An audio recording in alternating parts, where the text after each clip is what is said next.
जर का शुक्र तुमचा खराब होत असेल तर त्याची लक्षणं काय आहेत?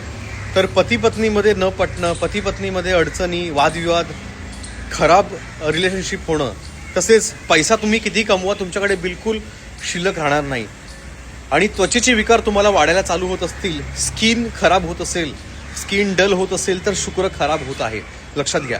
म्हणून खूप महत्त्वाचा उपाय तुम्हाला मी सांगत आहे. बटाट्याचा उपाय सांगतोय. 6 बटाटे घ्यायचे आहेत. ते बटाटे पाण्यामध्ये तुम्ही उकळवून घ्या. पाण्यामध्ये त्याच्यामध्ये थोडी हळद टाका, मीठ टाका मित्रांनो. त्यानंतर ते 6 बटाटे सोलून घ्या आणि गाईला खायला देत जा. असे तुम्ही 6 शुक्रवार करा मित्रांनो. 6 बटाटे 6 शुक्रवार हा उपाय तुम्ही कराल तर तुमचा शुक्र मजबूत व्हायला सुरू होईल, पैसा टिकायला चालू होईल, पती पत्नीमध्ये जे कटकटी असतात ह्या कमी व्हायला चालू होतील आणि तुमच्या आरोग्यामध्ये देखील सुधार होईल. धन्यवाद.